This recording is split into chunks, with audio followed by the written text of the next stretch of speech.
பணவரவு அதிகரிக்க வராகி அன்னையின் பஞ்சமி வழிபாடு. பஞ்சமி வழிபாடுனாலே வராகி அன்னை தான் நமக்கு எல்லாருக்குமே ஞாபகம் வர்றது. இது அனைவருக்கும் தெரிந்த ஒன்று. நாம் துன்பம் என்று நின்றவுடன் நம் கண்ணீரை துடைக்கும் தெய்வமாய் வராகி அன்னை இருக்கின்றார். அது மட்டுமின்றி தன்னை நம்பியவர்களின் துயரை அவர்கள் சொல்லாமலே தாயை போல தானே உணர்ந்து தீர்ப்பதிலும் வராகி அன்னை மிகவும் சிறந்தவர். அப்படியான அன்னையை இந்த பஞ்சமி திதியில் நாம் ஒரு சில முறைகளில் வழிபடும் பொழுது நம்முடைய செல்வ வளம் அதிகரிக்கும் என்று சொல்லப்படுகிறது. இதன் மூலம் நிச்சயம் கடன் இல்லாத நிம்மதியான வாழ்க்கை வராகி அன்னை நமக்கு தருவார். இந்த வளர்பிறை பஞ்சமியானது மிகவும் விசேஷமானதாக கருதப்படுகிறது. ஏனெனில் வைகாசி மாதமே வழிபாட்டிற்குரிய மாதம்.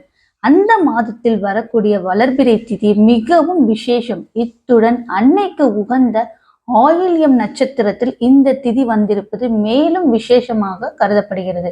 இந்த நாளில் அன்னையை வழிபாடு செய்பவர்கள் எப்பொழுதும் போல செய்யலாம். வராகி அன்னையை வணங்கும் போது அவருக்கு உரிய அனைத்து வழிபாடுகளையும் செய்த பிறகு ஒரு அகல் விளக்கை எடுத்துக்கொள்ளுங்க. அதில் 3 ஏலக்காய், 3 கிராம்பு, கொஞ்சம் சோம்பு, அதன் மேல் ஒரு பச்சை துண்டு கற்பூரம் வைக்க வேண்டும். இவையெல்லாம் வைத்த பிறகு அதன் மேல் ஒரு 5 ரூபாய் நாணயத்தை வைத்து விடுங்கள். இதில் வைத்திருக்கும் பொருட்கள் அனைத்துமே பணத்தை ஈர்த்து தரக்கூடியவை. அது மட்டும் மகாலட்சுமி தாயார், குபேரர் என அனைத்து செல்வாதிபதி தெய்வங்களுக்கும் உகந்த பொருட்கள் ஆகும். இந்த பொருட்களை வராகி அன்னைக்கு முன்வைத்து பஞ்சமி திதியில் வழிபடும் பொழுது நம்முடைய கடன் தொல்லை நீங்கி பண வரவை அதிகரிக்கும் என்று சொல்லப்படுகிறது.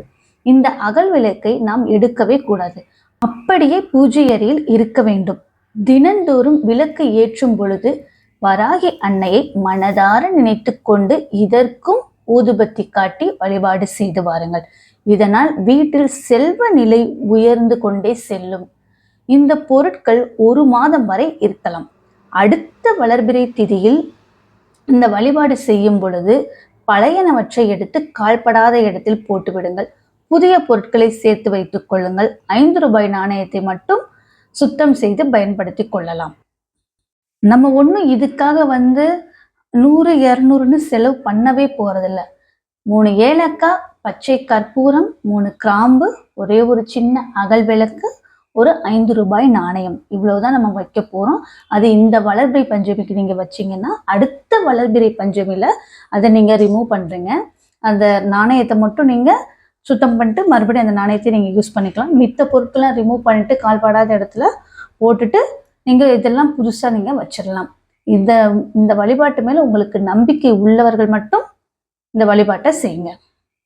எந்த ஒரு வழிபாடும் நம்பிக்கையுடன் செய்தால் கண்டிப்பாக கைமேல் பலன் கிடைக்கும்.